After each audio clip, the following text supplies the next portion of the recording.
Hello and welcome to the FilmSetGeek.com podcast. Interviews with experts across all disciplines of film and TV production. Sponsored by Axis Grip Hungary, professional aerial filmography and stabilised rig and grip services. I'm Steve Collison and my guest today is location manager Nick Oliver. Nick has been working in film and TV for almost 20 years in various location-related roles and has worked on major film productions such as The Lord of the Rings, Shaun of the Dead, Guardians of the Galaxy, and most recently Jurassic World Fallen Kingdom. Although based in London, Nick travels all over the world with his work and is currently based in Budapest for the new Terminator movie. And we're delighted to have him drop by today to talk to us. Welcome, Nick. Hi, very nice to be here. Thank you for joining us. So please could you describe the role of the location manager in your own words? Location manager in my own words. Tricky one to explain, really. The role of a location manager, we are there to find the locations for the director, find the locations for the designer, make sure we come in on budget. We're there to put the vision of the director's outlook on how this should be seen on camera. And it's you basically also have to look after all of the crew on the film. We're the ones that, when you're out on location, we're the ones that have to sort out all of the issues that arise for all of the different departments within the feature film. So there's not only the aesthetic aspect to it, but also there's the responsibility in that the locations that you are organising have to facilitate this crew. 100%. I mean, essentially, we're the go-to people on the location. We're the first ones in, and we're the last ones out on the day. Our hours are long because we basically have to make sure that everything is ready for that day's worth of filming. Because when you're doing a day by day, you're moving from one location to another. Sometimes you could be doing 2 or 3 different locations. You have to know that it is going to work absolutely seamlessly and that everyone is going to achieve what they need to in the day, and specifically for the director, so that obviously he meets those deadlines for the schedule. Got it. So keen to talk a little bit about your career first, then get into some of the specifics of your role as location manager. So how did you get into the film business? I got into the film business. It was a bit of a strange one. I actually went on a blind date with a girl who worked in the film industry, and I was looking to change career.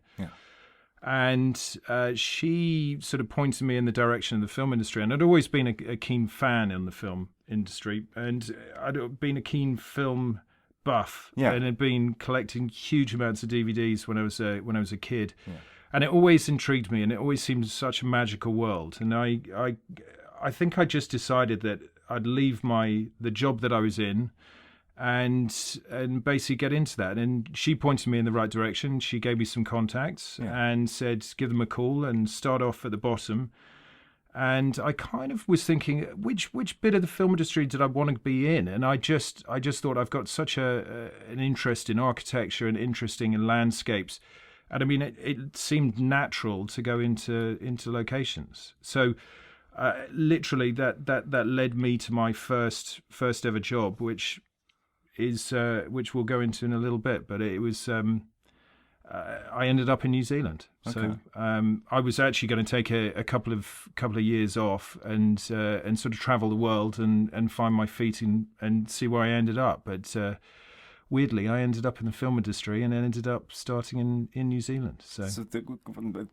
Let's get into it. No, so this would have been Lord of the Rings. Yes. So basically, I flew out to New Zealand. I flew out to Australia and was traveling around Australia. And I sort of decided, well, I'll go and have a look at New Zealand. And I went down to New Zealand and basically I met with a guy called Richard Sharkey, who's a very well-known, or was at that time as a location manager, is now a producer, and a very good friend of my girlfriend at the time. And basically he said, do you want a job? And I was like, okay. So I started off as a location runner on Lord of the Rings. Yes. So basically, I landed in New Zealand, had a couple of weeks of just touring around New Zealand, and then started on Lord of the Rings. And at the time when this film was being made, it wasn't seen as going to be a huge movie at the time. They were sure they were going to make the first one, and then it was going to obviously increase and become a bigger thing. Yeah. And it sort of grew and grew and grew and became this huge monster of a movie that lasted for 3 years. Yes. But yeah, that was my first role in as a location runner. But I worked my way up within that 3 years, and then was sort of running second unit as a location manager on that. But I was also doing sort of scenic unit as well. So there were some really, really interesting sort of factors to it. I was seeing some incredible landscapes, working with some incredibly talented people, and it was my first insight into this film world. And I kind of suddenly, the penny dropped. I felt, this is where I want to be. This is what I want to do. This is a really, really exciting role where you're not in one office for one day. You're on the road all the time, or even if you are in the office for a small amount of time, it's only a temporary thing. So you're wandering traveller across the world, finding the most incredible locations. Incredible. So this was, it was through the girlfriend at the time, the contact. You were there. You put in the word, and that was how you met with Richard. It is. Yes. And what was specifically would have been the role as a location runner? What were your responsibilities? Well, so mine was basically, it was a very simplistic role. I was being told where to go, what to do. I was kind of like the wet nurse around at the time, sort of.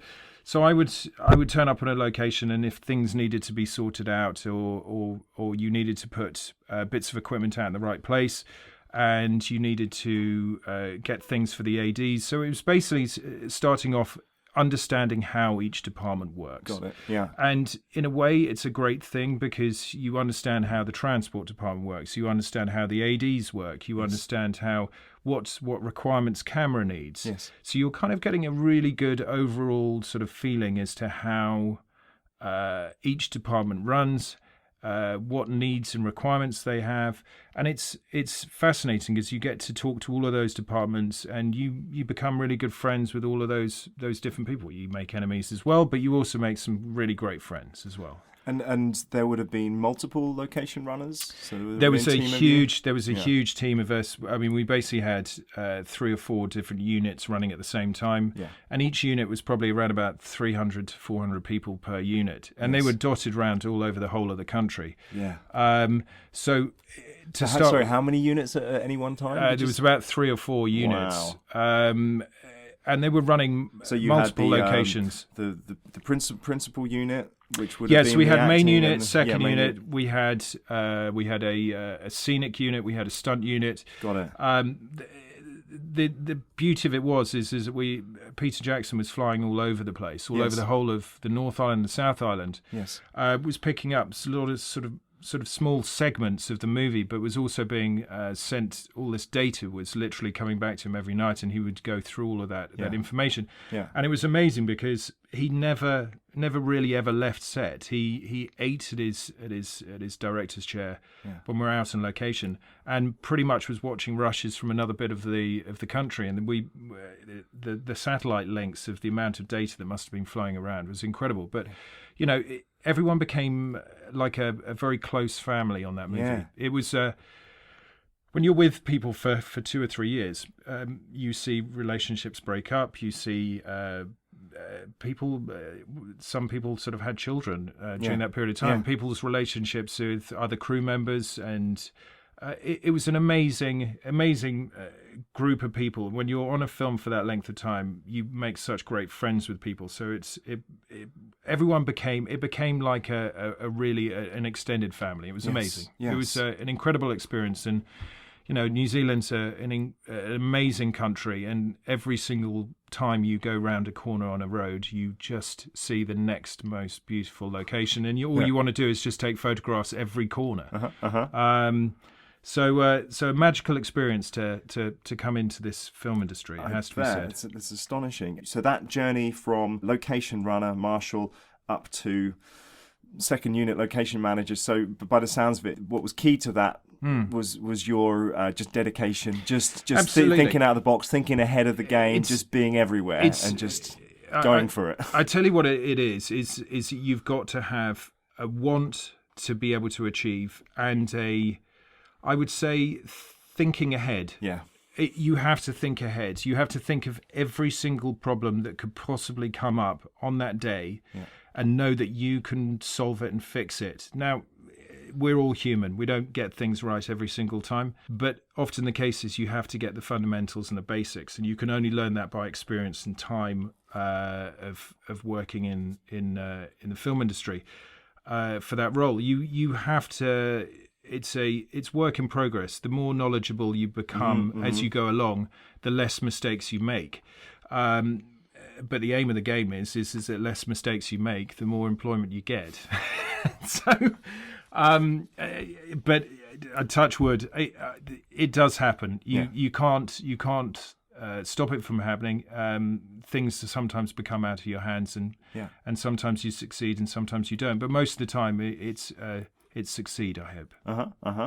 And then, so from that Lord of the Rings experience in New Zealand, how did you then transition that to being London-based? Yeah, it was. I sort of came back, and I had a spring in my step, and was thinking that I could pretty much conquer the world. And I sort of came back and sort of started off at the very bottom in the British film industry, and it was.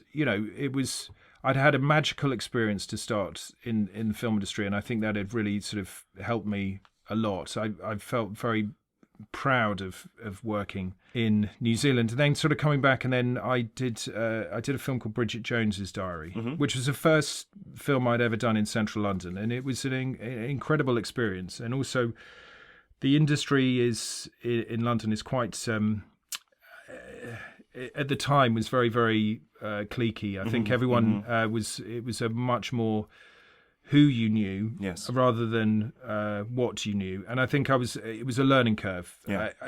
Jobs weren't coming to me. I had to work very hard to put my name around and to get on to that next TV show and that next film. And I sort of started off very, obviously, still as a location assistant at that time, and it was a question of gaining trust to then go out and do the location scouting.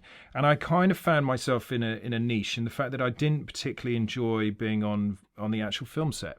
I actually, to me, preferred to be out on location on my own and doing scouting, and I got a thrill from it because essentially I was going out and looking for locations, and you would be given a brief, and that brief would be, okay, find me a mountainside, or find me the most incredible Georgian house interior. And like a dog with a bone, you just literally a determination to find the most unusual, the most exciting, the most incredible location, something that's going to be just look incredible on camera. And I just wouldn't let it go. So I would go out on location and keep on going until I'd found that perfect location that I knew was right for this movie. And I began to get a name for being a really, really good scout, and that kind of led me to taking that as a niche to start with, and I just followed that through for quite some time, really, as being a location scout. And I enjoyed it because you got to spend time going out on the road and driving thousands and thousands of miles, and it was and just seeing the most epic bits of landscape, and also the most incredible gritty bits of cities, and also you kind of getting into places that most people would never get to see, and the stuff behind the scenes as well, just secretive locations that nobody really knows exists, and then you do your research and you get access to it. And often the case is that they've never been used before, or sometimes they have, and people have forgotten about that place. And it's also finding stuff unusually that you wouldn't imagine that you would exist down that street, and it's only by literally walking the streets or walking out of the countryside do you find it. And it's purely comes down to is that feet on the ground and looking for that location and knowing it's out there. You will find it. It's there. It's just a question of how can you make it work, and then the challenge is for the designer to make it work. Incredible. Yeah, yeah. So then this is how you really established how you were going to work, how you were perceived as well, is finding that. So this was important. Yeah, I think a lot of people who work in the film industry in locations don't have that opportunity as much as I think I probably did. I was very determined to make that a field that I became good at, in the fact that I was determined also to be able to get out and go to other countries. I didn't want to be sort of stuck in this rut where I would just end up doing, I guess, movies just in central London. I wanted to spread out and go elsewhere. I wanted to see the world, and I wanted to be sent out to places. So, on Stardust, I ended up going to Romania. I ended up going to Germany and seeing some places over there. Unfortunately, we didn't actually shoot there, but the irony is that you see these incredible places and you begin to build a portfolio of incredible locations. And the bigger your portfolio is, the more information you have that you can take and use for that next feature film. Now, it may not be perfect as a location, but you now are beginning to create a database, and that database is such a huge treasure chest, which you can open up and use for different feature films. What might not be right for this film might be right for the next film. So years and years of taking thousands and thousands, millions of photographs. Fantastic. So then we can say that you established yourself in London with the British industry. Then how did things then move from there on in? I see that you worked on bigger productions, more international productions from there on in. Yeah, it was a stepping stone, really. I did a big stint in sort of doing TV and doing some drama series of sort of doing Murphy's Law and Spooks and lots of housing estates and gunfire and police cars screeching round, and then ended up doing sort of more interesting sort of although they were interesting at the time, going into the more sort of feature film stuff. And the budgets got bigger, and the more films that came to the UK, there was the tax incentive got better, and there seems to be a huge amount of more movies happening. I mean, the scriptwriters' strike didn't probably help for a little while, but then all of a sudden, a lot of feature films were being shot in London, and then also being shot internationally. And also, I was beginning to sort of get a name with certain other location managers, and other location managers who were going up in the ranks in their world.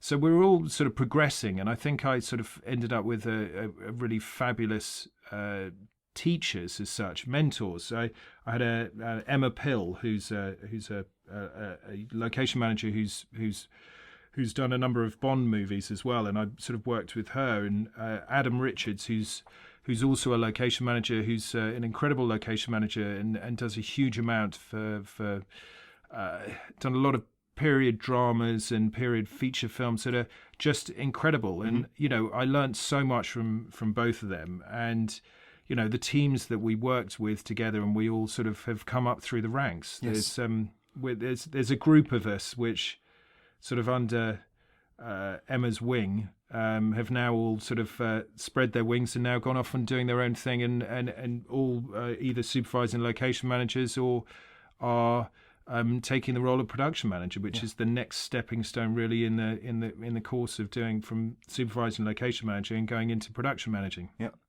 Although production managing is for some people, I prefer the locations. I think production managing is a lot more at the desk and paperwork, and I still get that thrill of being out on location and meeting and greeting and mixing in with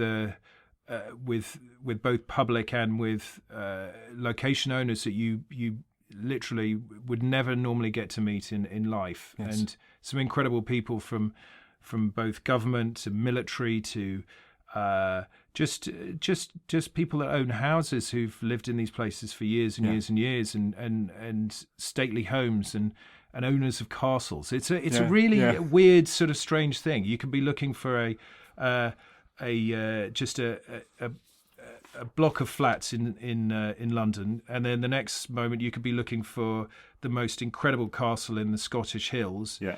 Or you could be literally looking at a big estate up in Scotland and talking to some multi-billionaire owner who owns this piece of land. Or you could be talking to a general at an airbase that you're looking to do a huge action gunfight scene. You know, it's a really interesting world where it seems slightly surreal in a way. I don't think there's any other job I can think of that sort of has that sort of dynamic of different variants of people that you meet. It's incredible. It really is. Yeah, yeah. And you spent some time in Los Angeles as well. Yeah, I've was in Los Angeles for a little bit of time, and it was an interesting place. It's I think let's just say I think the film industry seems to have moved from Hollywood. I think the Hollywood world has now changed dramatically. I think it's much more of a global thing, and I think the finance of movies is still very much based in Los Angeles, and I think the actual filmmakers and the creatives have pretty much flown the nest. Yes, I think I think the world is a smaller place, and there's a huge amount more of the film industry elsewhere. I think the 1920s, 1930s, and probably the 1980s was the hub of where the film industry is, and. Yeah. You know, I think Los Angeles has got its own merits, but I think outside there is some incredible players and some incredible creative people, and I think they exist around the whole globe. I think there's so many good places where you families of film creatives. I think they're all over the place, really. Yeah. So. And so the films that you tend to get involved with. Is it that they are co-productions with the British film industry in some respect? Well, it's co-productions, I think, but then I think it's also the big US studios as well. You know, I mean, the likes of Paramount and Sony and Warner Brothers, and Universal. You know, they all are coming to the UK and doing a huge amount of filming. They're coming to a lot of other countries, and you know, I it's amazing how many parts of the world feature films from those people are. It's a global production now. It's an incredible thing. But your involvement then comes through if it's going to be based in the UK or normally it is. Yes. I mean, in this current state, I'm working on Terminator at the moment, and we're shooting in Spain and Budapest in Hungary, and it's the first real production which I've done that's not had some form of UK base or at least that sort of things. Yes. You know, it's a base and a hub. I think London has become this incredible creative honeypot of people from all walks of the film industry, from both post-production, pre-production, to visual effects houses, incredible, and a group of very talented people. And often the cases they want to, for me, that is where my jobs start from. I get that phone call and say, can you join this production? And I've become very good friends with a lot of production designers. And that kind of really helps, because when they get that call to do a job, the first thing they want to do is to get boots on the ground and finding some ideas to start with, just some starting points that they can then put forward to the director to say, are we going in the right direction? Is this the kind of look that you want? And it then becomes a collaboration of that designer and that director and myself and the producers all sitting down and just going through script ideas and saying, well, what about this? Where could we possibly shoot this? And it's often the case is that you don't. It might be all completely wrong, but eventually you hit on something absolutely perfect, and it gets stuck in their head as to, well, actually, you know what, this can really work, and normally from that is the designers then creating some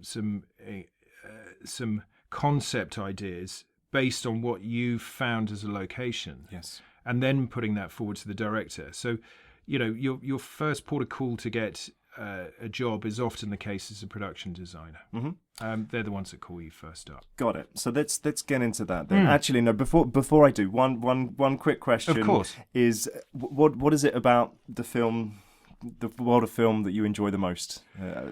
I think it's the thrill of seeing the locations that you have found and have worked so hard either to get or to put together from its early concept. It's like it's seeing it on the big screen.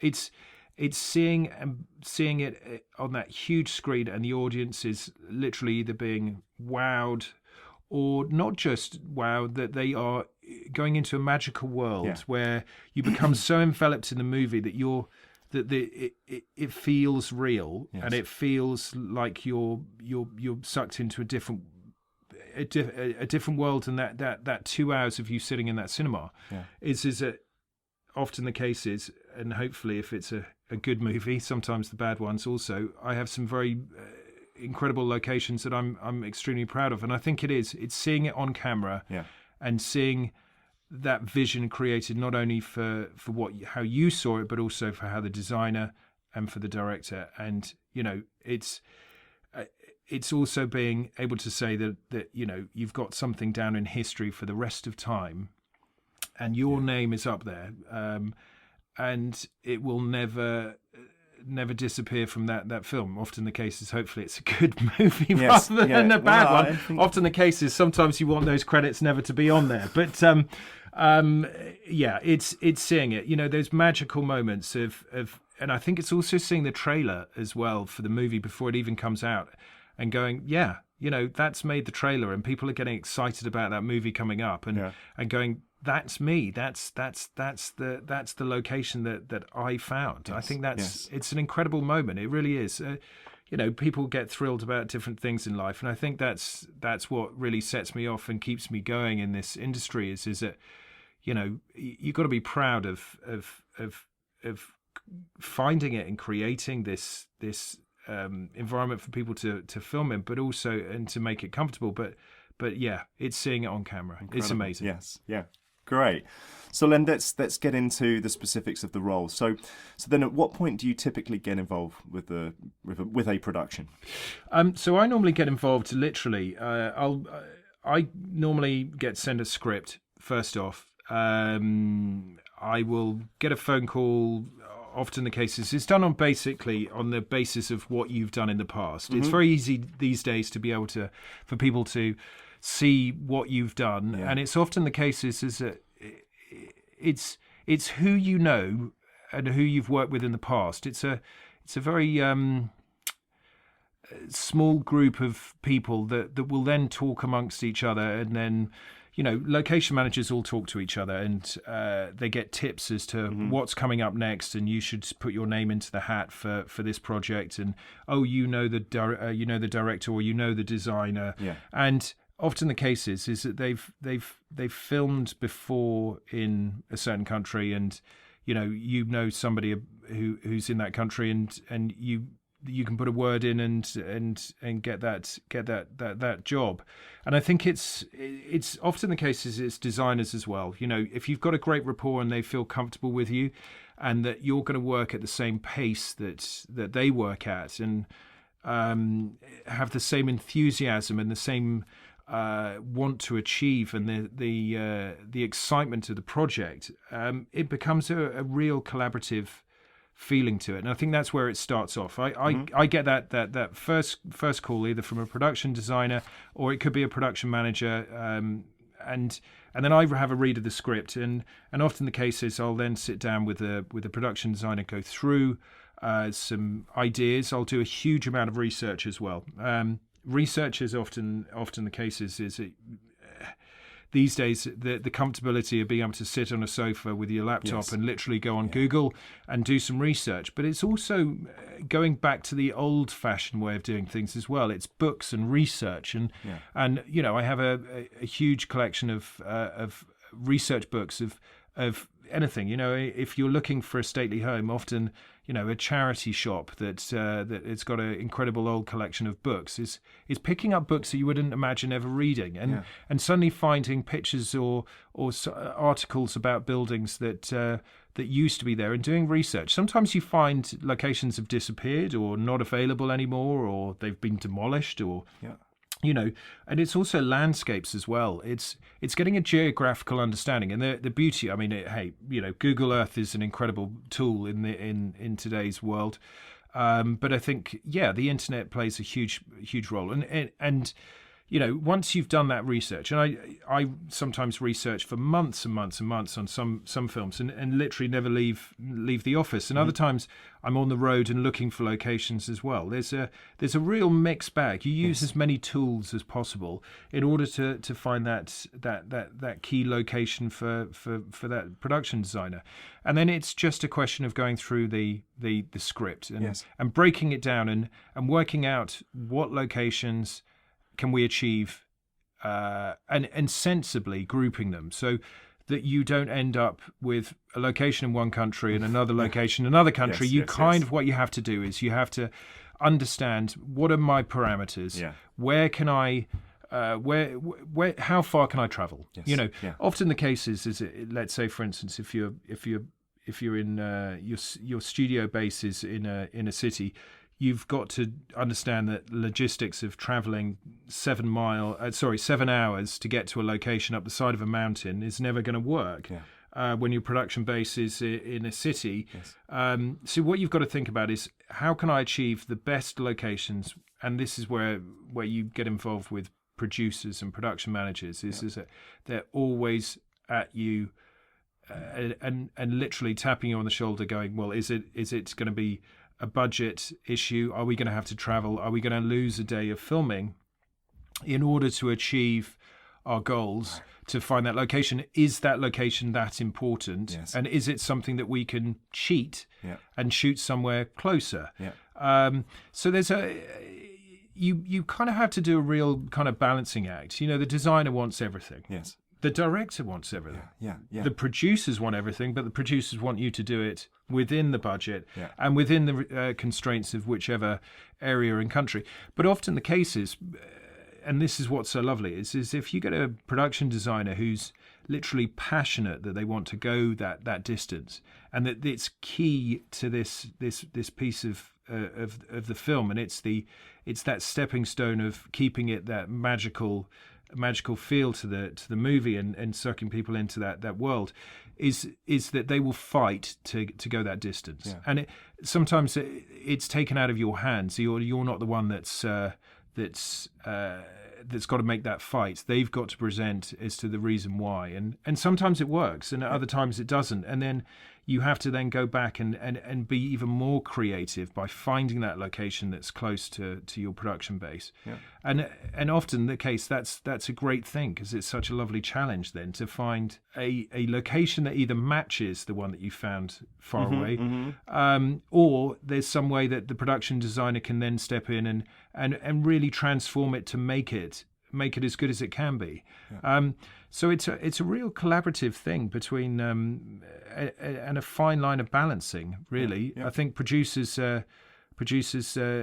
understand the need for constraint, and we have to abide by it as much as we can. So. And do you, when you have that script, do you have essentially, I guess it differs, but are there examples where you have carte blanche to go, right, I'm reading through the script, I'm already coming up with ideas, or are there circumstances where the director's already got an idea as to what? Often the case is, some directors and passion projects is they've already got an idea of where they want to go. Often the case that may not fit in with what producers feel, and often the case is that, I think blessed on whichever project you work on is, sometimes you can literally just put different variants of countries down. And often because they may not know about that country. They may not know about what's available in that country. They may not know that the architecture does exist in this country, because they may see that it exists in one country, and others, you put an idea forward and say, well, actually, you know what? We can find this in Germany, and we can find this in Russia. And can we make it work? So sometimes you do get carte blanche to go off and really spread out all over the world and find some stuff. And often the case is you get kicked back and told, no, we're not going to that country. But a prime example of that is that we, on Assassin's Creed, we ended up filming in Malta, and we ended up going to Spain to shoot a large segment of the movie there as well, a key bit of sort of stunt sequence. And it was a great thing that we did that, because at the point they weren't thinking particularly about going to Spain, but then we found some incredible locations there, and then it became a yes, I think we should definitely go there. This is going to offer so much more. And again, same on Anna Karenina, which was another project. We ended up in Russia for a very small segment of it, but it was at one point in time, it was all going to be in Russia, but things change. Yeah. So. Yeah. And then you and then at that initial stage, then, so it sounds like there's a mixture of research, there's a mixture of getting out, photographing places, and then are you bringing this together as a package to then present to the director, the producer? Yeah, often the case is that now, because of technology and the digital age, we can pretty much take photographs on that day or within a few hours, and as long as you've got a Wi-Fi connection, you can pretty much put them up in the cloud and be able to present them to all of those key players to be able to see straight away. Often the case is designers want to be the first ones to see it, because the last thing they want to do is be putting something forward that really doesn't really fit their world and their match and everything else. And so your channeling system is often the case is you'll take the photographs, you'll then present them to the designer. Now I'll do a select 20, 30 photos. I could send them thousands of photos, but the best thing to do is to shorten it down, make it as concentrated as possible, so you give the most amount of impact. And then at that point, if they think it's a good location, it's basically the next level of sieving through the good locations and the bad locations, and it's taking it to the next stage. And often the case is you can put maybe 500, 600 different locations. For some designers want to see more and more and more. Others, you take photos of 2 locations and you've hit the nail on the head, and all of a sudden they go, this is perfect. You've got it exactly right. So you get tricky locations and you get really, really easy locations. And often the case is the ones that you thought were going to be easy turn out to be the tricky ones. It's a strange thing. But and then at that point, the director then sees those photographs, and then we normally end up organising directors' recce's to go and see those locations. Now this process can last 3 or 4 months. And just a point of clarification. So your reporting line? So my reporting line is production designer, and usually depending on if production managers are interested, I will also CC them in and keep them involved. And on a daily basis or a weekly basis, I'll just basically give them either a phone call and a report to say what I'm looking at, where I am. I'll sit down with them beforehand to give them all the information as to where I'm potentially looking at and going. If they sort of are flagging something up and saying, no, I don't think that's probably the direction we should be going in, they obviously have an opinion. Everyone has an opinion at that top tier and that top level. But there's also a segment of, often the case is if you have a really good rapport with the director, you can approach him directly, and often the case he wants to hear it. He wants to hear your concerns. He wants to hear your enthusiasm about what you're going to see or what's coming up for him to see. And often the case is with designers, you can also give them snippets of this is what I'm looking at and this is what I found in my research, but we're going to go on the ground and go and have a look at it physically. Because often the case is you might see an incredible photograph of a location. on the internet, and then find out that it's basically, it looks great that direction, and then you look in the other direction and there's a big horrible warehouse in the way for what doesn't really work for that. Yes. But fortunately, the magic of visual effects these days, we can obviously counter that and deal with it. But often the case is it's a question of going and looking at it physically, understanding the parameters. It's understanding, can you make it work, as in service it as well? Because the last thing you want to do is to put a location forward based on an internet search, and then realize that it's an absolute nightmare to service, and it's probably next to a massive freeway or a motorway that literally is going to cause all kinds of chaotic problems in a city, and you can't actually service that location or run it. So you have to look at it from both this is beautiful, this is a wonderful location, this is gritty, this is amazing, to also, how can I make this work? Do you think you have to do your due diligence to find out that both the councils and the police, if they have to be involved, or the local residents, are going to be happy for you to be where you are and to essentially take over that whole space. Got it. And film in it, and basically you're invading other people's spaces, and they've got to be happy as well. So you have to balance that out. And to pick up from where you were saying, so when you go scouting, when you go on a location scout, that would include the director, that would include the production designer. No, well, the location scouting side of things is that you do that on your own to start with, and then after that you've kind of got your top 10 list of the best places. Right. And from that top 10 list, often the designer will then sit down with the director, and often the case is you'll collaborate as well and sit in that meeting and basically do a show and tell. Okay. And you talk through, and maybe the designer's done some concept drawings and done some floor plans of this place. Just to give them a bit more sort of an insight. Often the case is you'll have a model done already before you've the art department done models of the space as well. So that basically what it is you're selling it to the director. Yes. And the selling part is often the designer. Sometimes it's locations as well. Yeah. But you're part and parcel of those conversations. And then at that point, it's a question of, let's all get in a car, let's all go or fly off to that country.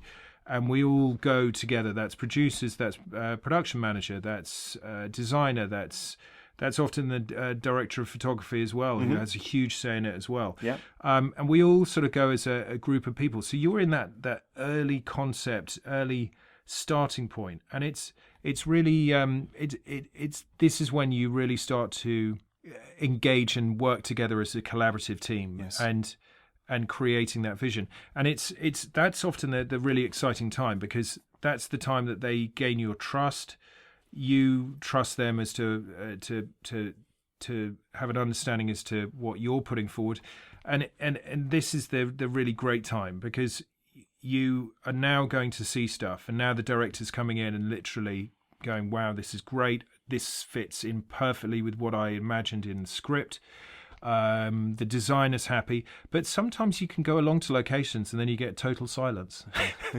And then you know that something's not either right, or often the case is that they'll say, no, it doesn't quite work for me, let's keep on looking. And that determination from that point actually is often the case, is it'll draw you to go and find even better. And I think it sometimes, in a way, it's not all plain sailing. It never is. Yes. And sometimes you find some incredible places that you think work, but the director just doesn't see it. And at that point, that's sometimes you come back from work and you're a little bit disheartened, but it kind of, your determination to find it now suddenly sets in, and you really are literally now focused on, okay, I'm going to find something better. I am going to find something better. Something is going to be even greater. Yes. And often the case is that you can look for months, and then all of a sudden, literally, you've had a few bad days and found nothing, and you're thinking, Christ, I'm never going to be able to find this location. What are we going to do? Is it going to end up having to be a build? I don't want this to be a build, and the designer doesn't want it to be a build. And then all of a sudden, there's a massive rush. You've found something incredible, and you get so excited by it, you've taken a photo on your iPhone and you've sent it through to the designer, and all of a sudden they go thumbs up, and we're away again. Correct. And again, then you to bring the director down, and hopefully this time around he gets the thrill. Some don't. I can assure you, some directors are difficult, and others are incredibly easygoing and can understand the parameters. Yeah. And what sort of time frame are we talking about here? So you would have been brought in pretty much when once the above the line team has been established. You're pretty early, and your lead time on a big feature film can be. It's how long's a piece of string? Sure. It depends really. Some films have a huge lead in time. Often the case is, for instance, Jurassic World. We had a large lead in time, and there's many reasons behind this. The one that's due to come out quite soon, Jurassic World: Fallen Kingdom. Yes. Yeah. We had a large lead in time, and there's a reason why we have a large lead in time for that sort of movie. There's a huge amount of other concept work that's got to go into it. Yes.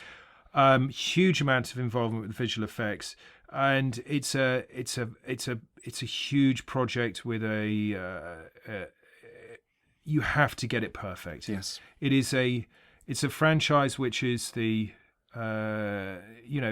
all the previous films that have happened. It's a magical franchise, and they want to get it absolutely perfect. So they want the time in order to create the perfect piece. And again with Assassins, we had a very good lead in time on that. That was a different thing. We're talking 6 months. No, we're talking a year. Yeah. And a year in total, Yeah. or a year and a half on those projects, because there's a reason why. It's both are two different related things. One was a very stunt orientated movie, and it was a challenging movie in that sense, is putting huge wire rigs on buildings and rooftops, and most of it's sort of set on a rooftop, and you're putting that into a country that you're filming in a very hot environment, and you're putting them onto some very historic buildings, and that is challenges, and it needs time to evolve, and again, going back to Jurassic as well, that was a very heavily visual effects movie, so that again had its own issues in its own right. And then other projects such as Sherlock Holmes, these are all difficult ones to do, and they all have their separate challenges, and that's why they take some time to do. Got it. But I guess by the same token, something like Jurassic World, they have the footprint from the previous model. They also potentially have a release date in mind as well. So there's a very clear there's a clear decision making that we will start on this date. We're going to start pre-production on it, and this is they've got their release date. Yes, and again, often movies are all slated by that these days. Yeah. Unfortunately, I think these big Hollywood movies they put things into production based on what can they fit in their slate in 2-3 years' time. Yeah.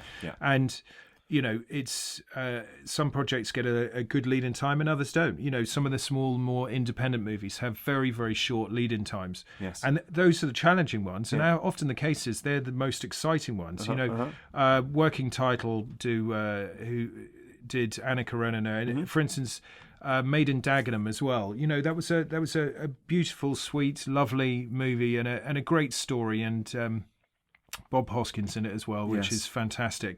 And we didn't have a huge amount of money that was available to us to make that film, and it was challenging. They wanted to find a factory in that looked like the Ford Dagenham plant, and Ford was very much willing to help, but their factories had all changed and become very modernised. So trying to find that, so we found an incredible location in Wales, and ended up in the old Hoover factory in Merthyr Tydfil.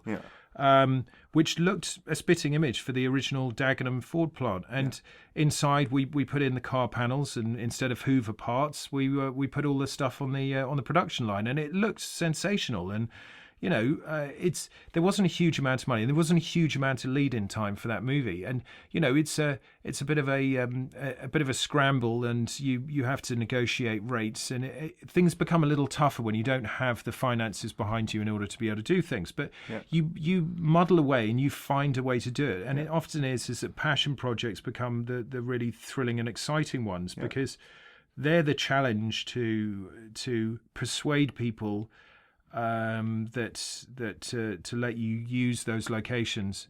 And when they actually do see it on camera, often the location owners are thrilled because it was a challenge to do it, but here it is, and here's a great film. Yeah. Incredible. So then, in terms of your team as well, at this preliminary stage during the pre-production, do you have a team established, and then that evolves that you have a different type of team that works on during the production? Yeah. Normally, I like to try and get sort of my sort of core people together. My assistant location managers are the first ones in, and normally. After you've got your assistant location managers, that assistant location manager then will start to pick the people that he wants to work in below him. So you gather a team by you picking the first core people, and then after that, normally your team will then pick up who they like to work with, because they're going to have much more involvement with those people. But yeah. And how big? So then, how big might your overall team be? Well, it changes depending on the size of the movie, obviously. Some movies are very much labour orientated in the fact that you want a lot of people that are going to be on the ground on a film set and doing that role, and then others are much more paperwork orientated. And so you've got a sort of a core team on those people, and depending on the size of the feature film, sometimes it can be literally you've only got a team of 3 or 4 people and you have to make do, and you have to get through. And then other times you literally have teams of probably around about 15-20 people as the big numbers, and then you start to then have all your marshals as well, and location marshals, and you're talking maybe 40 or 50 people for that little group. And normally they're sort of controlled together by the unit manager, who's looking after those sort of location marshals. But it really depends on the scale, really. But it's Teams evolve. You get good ones and you get bad ones. And if you're working in a different country, then you would look to source from local talent. And you do. Like for instance, at the moment I'm in Budapest, and I've got a fantastic little core team at the moment of a Hungarian location manager and an assistant, location assistant, and they're fantastic. And we're just at the early stages, and they themselves will build up their little Hungarian team. And which is going to be great, and I'm going to be looking forward to working with them. And it's actually really interesting working abroad because you don't bring all the time. Sometimes you do. You bring your core UK crew, and sometimes you get that availability, and other times you don't.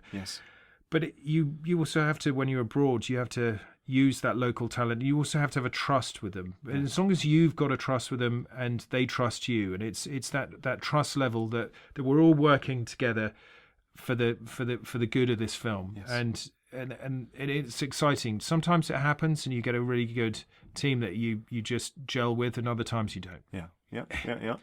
Like in all professions. Absolutely, yes.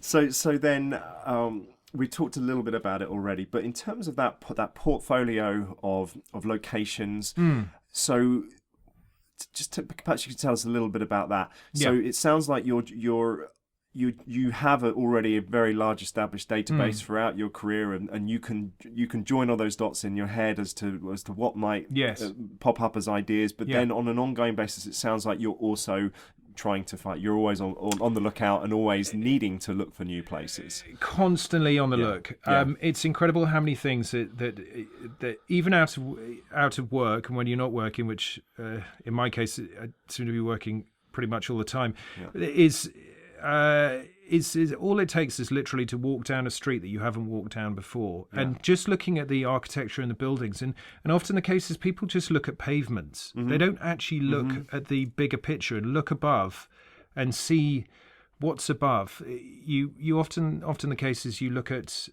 just that shop window level, and then you realise that there's incredible world above that often some lovely places. And then often the cases, even if you're driving through a landscape, is I often stop and take a quick photograph, and so on an ongoing basis. So it's an ongoing basis. Your eyes are just open wherever you're going. You're constantly. It is. There's a lot of stuff that I've got a very good memory for locations in a. I've obviously got that ability to be able to take a picture in my head and just keep it there, and I've got a sort of a memory bank of where things are. But often is literally just a quick photograph, and then you put that into the database, and you can always refer back to it. And how I normally structure it is that I have a database per country, and then within that country, I then break it down into different categories. So historic houses, stately homes, landscapes, industrial, apocalyptic landscapes, the derelict buildings, the underground sort of passages, the tunnels, the train stations, streets, London streets, foreign streets within another country that you could double up. You have all these categories, and it's amazing how many categories you can create. But you then just push all of those photographs into it. So my laptop is just an incredible source that is full of photos at the moment. And then at the end of each movie, what I do is when I've got a bit of downtime, is then take those off that laptop, put it all into that hard drive, and then I also put it into the cloud. And it's, I think I've probably got around about 5 or 6 hard drives, and you just have so many different photos that you have of all these different places. And in a way, somewhere down the line, I hope when I'm not on this planet, somebody will take those hard drives, and maybe people will look back in nostalgia at incredible buildings. This is the other thing. You're taking a historical record when you take those photographs of these places, and often the cases it could be something totally nondescript of a street scene. And in years to come, I hope people will look back at those sort of things and just go, "Wow, that's an incredible snapshot of life," because often the case is all these photographs get forgotten, and maybe there'll be a vault of location managers' photographs one day. You never know. You never know. And so, do you also work with a network of other location managers as well? So you would also put the phone call in, and There's a little group of us. We're friends out of work as well as friends at work. I've got a great bunch of good people that we keep in touch with all the time, and often the case is we bounce ideas off. If we can't find something, and often the case is you do find locations that are truly tricky, and they've also got a database of incredible places as well, and we share amongst, how would I say, a select few people. We don't all share amongst as in all together.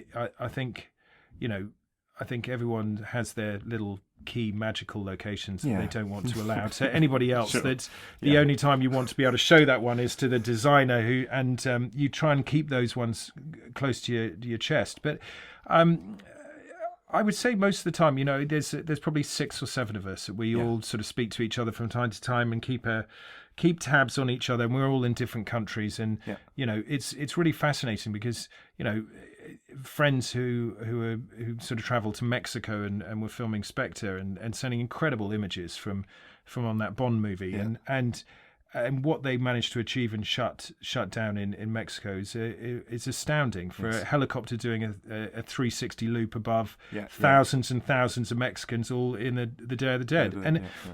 At the time when I was seeing these photographs, it was just absolutely sensational. And it's things like that. We all take photographs and we all show what we're all up to, and it's a really lovely group of people. So. Yeah. And also, do you work with agencies as well that have, or what's the connection between agencies which have got? So if I want to put my flat on my apartment on a list, I can work with an agency, and you would go with them as well. Yeah, I mean, often the case is that a lot of these location agencies have got the locations because they were given them by other location managers. I see. There's a kind of an incentive there that you get a percentage of whatever the location fee is for that location. Yeah. Am I a believer in location libraries? I think they have a use. I think often the case is sometimes they can be a slight hindrance in the fact that it's often better to have a location manager to talk directly with the location owner rather than through a middleman. Got it. Yeah. Because there's a rapport with those people. And I've always a true believer that the friendship that you gain from the location owner is often the friendship that you keep for the next time perhaps that you use that location, rather than having to put it through another person. And it becomes sort of Chinese whispers and you never really get the exact requirements that you want. And often the case is it can slip through the net, and often the case is you're negotiating rates then has to be dictated by another party. And I like to negotiate which location with the owners directly, really, often the cases. So, I use location. Sometimes you're forced to use location libraries, and other times you really want to use them because they're really incredible databases of stuff that you may not have thought of or anything else like that. So and potentially if a location has experience with other film productions as well, then they know the routine. Maybe you can get to doing the job quicker. Absolutely. Often the case is that they've already got the contacts, they've got the groundwork already in place. They know how that location works. They know where the nearest unit bases are to that location. They know how the easiest way to service that location. So there's pros and cons. Some people like them, other people don't. I'm a sit on the fence kind of guy on it. I think they've got their uses, but yeah. Okay. Yeah.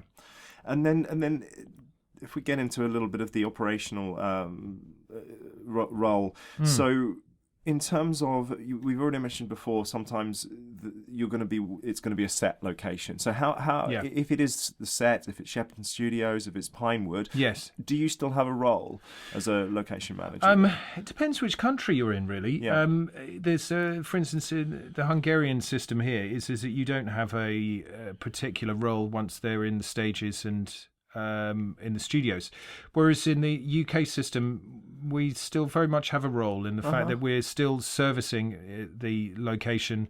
You normally put a studio manager involved in it, but also you're still involved in the fact that set that they've built on the stage then has to match up with potentially an external location. Got it. So let's say, for instance, you're doing the interior of let's say a little cottage. The exterior of that cottage has got to match up with a location that you found. So there is an element of need for us within the studio environment, and we still have the dialogue with the studio, the let's say the studio manager who's running it, and they're still part of that team. So again, it's budgets as well. You still have all of that you've got to deal with is still servicing that location. Got it. And then also when you're involved with choosing a location, again, you touched upon it a little bit earlier on, but do you get involved with the sort of decisions around things like whether where we're going to be able to put a green screen in here, perhaps lighting decisions with the DOP, weather as well, if this is going to be? I mean, it's the decisions that you get involved in. I mean, for instance, let's say you're shutting down a street and you're putting a green screen at the end. You're involved in, basically, you do a thing called a technical recce. Once everything has been decided by the director and the designer and the location's been signed off, you do a thing called a technical recce. And a technical recce is when all of the heads of department on this film, we all go down to that location and we all look at it. The director talks through exactly what he is expecting to shoot at this location. The first assistant director also talks through exactly what's the breakdown on the script and also how this is going to be scheduled and when we're going to do it. And then all of those departments then come to you and then have to say to you, right, this is my wish list. And you essentially have to make the wish list for every single department work at that location. So for instance, the lighting. So the DOP has said, for instance, let's just say as an example, a street scene. He's wanting a green screen at the end. Visual effects have required that. We've got. We now want to bring in 250-ton cranes, and we want to illuminate it for a night scene. Yeah. I then have to work out: can I bring those cranes in? Yeah. Can I get let's say all the residents to agree that we can do a night shoot for a whole night here at this location? Yeah. Then you might have special effects to say, yeah, okay, well, what we want to do is we want to make that road wet. So we're going to wet it down, and we're going to then have torrential rain at that location. You then have to, again, work out where hydrants are, where all the how can you make that work? Where can his Bowsers and trucks fill up? And then there'll be other requirements as well. Set dressing, we want to change the whole of the front of the shops, or the shops need to shut down for 3 days, and you've got to work out their businesses and how much money they're going to lose. And then you've obviously got to work that out. Then you've got the councils that now your director is saying, well, I want to do a huge stunt, and I want to crash a car on a T-junction in that street. Yeah. Now, you've now got to get permission from the council, the police, and everyone else. So all of a sudden, this what started as a wish list has now increased into a huge requirement for other bodies to be involved in this scene. Yeah, and it's basically everyone out in those heads of department all have a need and a requirement, and you have to fulfill all of that, and you have to get it in the schedule on the right date. Yeah. So it's not only you inviting 500 people to a party, and you've all got to agree that those 500 people can all make that same day, but you've also got to make sure that the public and the council and everyone else can also be happy to make that day. So it's a huge, staggering picture to put together for it. Yes. And that's just one day. Yeah, right. Or one location. So interesting.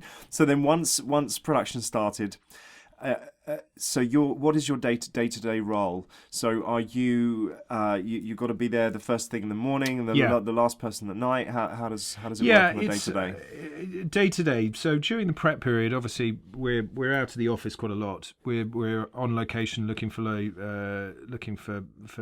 locations, and then as you progress closer to the actual shoot, you're spending more time in the office. You're dealing with budgets. Mm-hmm. You're dealing with paperwork, getting approvals from different bodies, whether that be owners, location owners, to councils, to police, to all kinds of different manners. And then there's a huge amount of paperwork that comes with that. But then you're also getting all the paperwork from all the other departments as well. So you go into weird things. So you're starting out in the fresh air, then you're ending up pretty much in an office for a huge amount of time, to then you're now out on location. So when you come to actual shoot, the case is I'd love to be on location first thing in the morning. Yeah. You gather so much more information first thing when everyone turns up, and you're also there for the prep period as well, in the fact that they're prepping a location. We'll go back to that street scene. Is that often the case is during that period of time, you've got to deal with all the people at that location and make sure they're all happy. Yes. And then when you come to the actual physical shoot day, you've got to make sure that all the location owners are happy and also all of the crew are happy. Yes. And then everything's fitting into place. And once that radio goes a little bit more silent and you're not being called up for things, it's the time to walk away and then get on with that next location that's coming up. Yes. Often the case is you have good lead-in times and prep time, and then you're into a shoot for maybe 3 or 4 days. So that gives you a little bit of time and leeway to be more sort of stuck in at the same time while you're juggling another 15, 20 locations. Got it. And doing all of that paperwork. So it's a balance of all of that, and then you're dealing with both your budget and also your crew paperwork and timesheets and purchase orders for purchasing different things that you need within the film, and putting that all into the budget as well. So you're essentially juggling around about 20 or 30 different balls all at the same time, and you have to multitask. It's So the success of the day of the shoot on any given day is all about the planning, everything, making 100%. Sure everything's in place to the nth detail, and then you will have a team, you'll have multiple people. Yes. Expectations are all set on what happens on that day. So you're by that point you're really in a position of you'll be there earlier on to be a part of that early stage, but then you're able to walk away. Everything's in place. Sometimes I'm able to walk away. I mean that physically. Exactly. Sometimes you can walk away, sometimes you can't, and sometimes you end up being sort of involved in staying for a long period of time. Yeah. But interestingly, it's weird. Most people think, the shooting part must be the most difficult part. It's actually the lead-in which is the most difficult part, because you've got to be in a place before you even shoot where you've pretty much worked out every equation as to what could potentially go wrong beforehand, before you've even stepped into that location, and you've also done all the paperwork and you've ticked all the boxes. So really the crescendo of the location world is before you've even put that camera down on the ground. And then after that it's that downward slope after that, because as you're ticking off the locations as you're going along, there's less of that work that you have to achieve, although there is, depending on the complexity of each location. But as you progress, you're ticking those locations off until you're literally down to the last few, and then things become a little easier again. So it's a real sort of uphill curve. And then all of a sudden it drops off. And becomes easy. And then once the cast and crew have left a location, then I guess there's still a role there, and it all depends on how the shoot went. So if there were particular challenges, then you can still come back from. It's the D-rig, it's the strike of that location. For instance, a prime example, if you're doing a Victorian scene with horses and carriages, and you've put down a huge amount of earth and dirt on the ground, and you've put up shutterboards on buildings, basically you have to put that location back to exactly how it was when you started it. And it should be absolutely perfect. In fact, sometimes we often try to leave it more pristine than it was the time that we actually turned up there. Is there damages sometimes that are caused by us as a film industry? Of course there is. When you've got 400, 500 people in a location, and let's say you're doing a stunt sequence, sometimes certain things can affect the way it's turned out. Do you get damages? It's like life in general. There's something can happen. An accident can happen. Obviously not a bad accident, hopefully, touch wood on that. But as in, so you need to make sure that you fix everything and put everything back the way it is. Yes.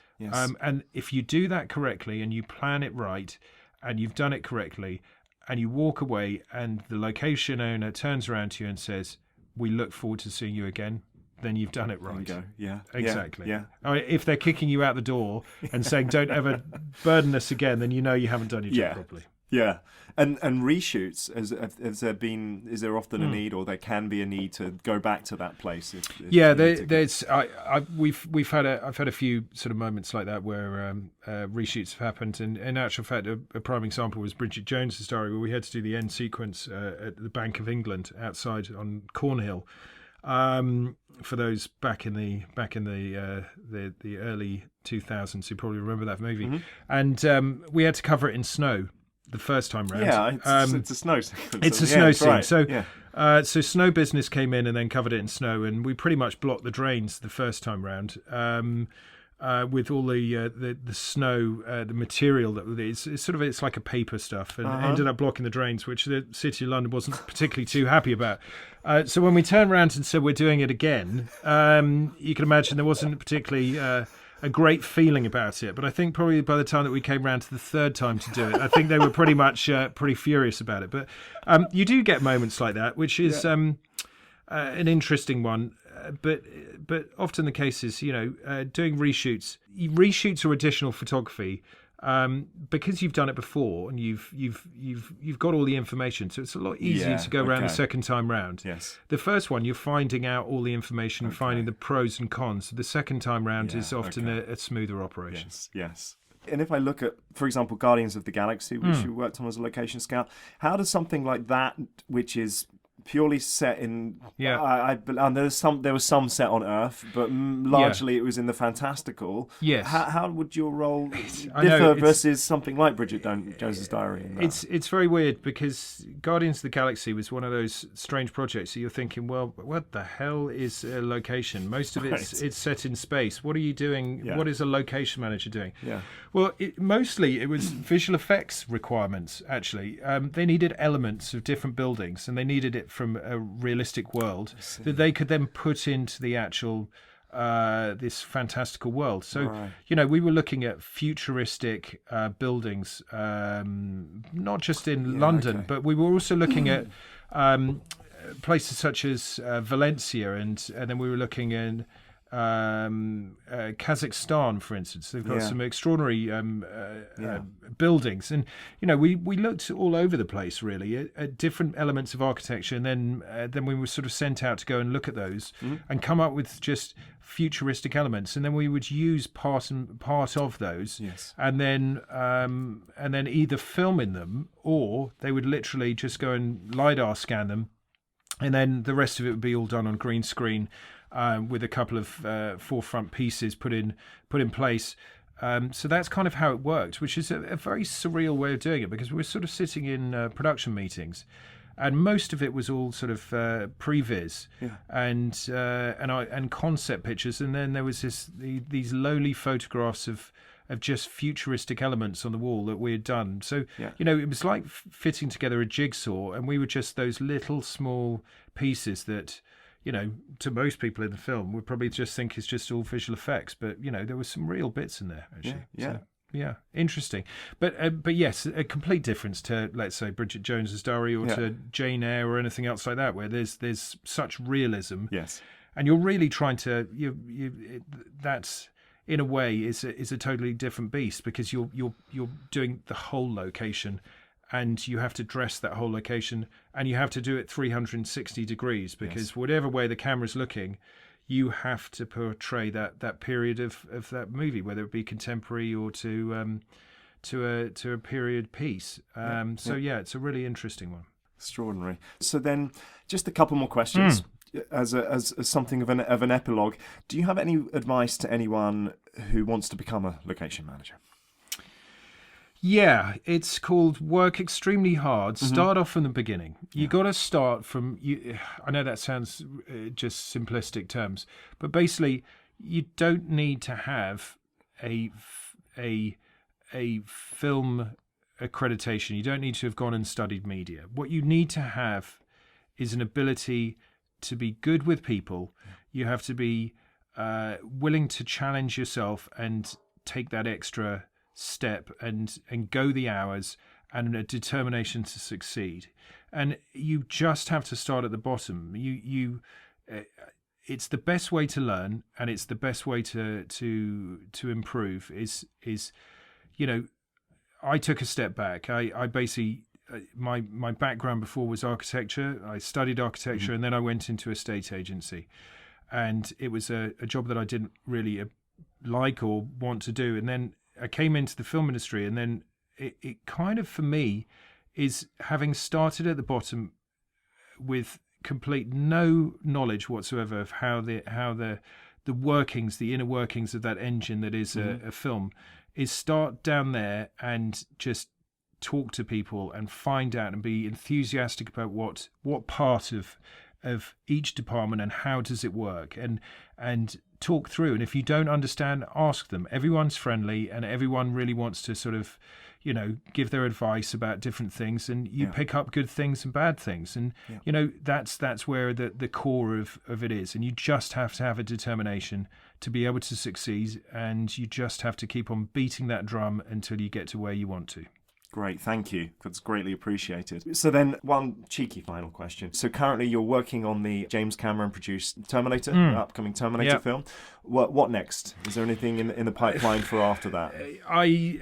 There's a couple of things bubbling around at the moment. I've got a potential. There's a Netflix show that potentially is something that I'm very interested in doing. I'm just sort of reading the the book on that at the moment and I'm yet to see a script on it. But there's also another project that I obviously can't say exactly what it is at the moment, but it's a sequel to a sequel. That's all I'll say. Yes. And fingers crossed it happens. But until you've signed on the dotted line, you never know whether that's going to happen or not. So I don't want to jinx it, but fingers crossed I end up on that. And I think they've already set a release date for it already. Okay. So I think we're sort of looking at 2021 or something like that. But fingers crossed it happens. But yeah, there's a lot of things in the pipeline, and another film, and carry on with another film and another film and another film, and just keep going. Yes. That's what I'm doing. Yeah.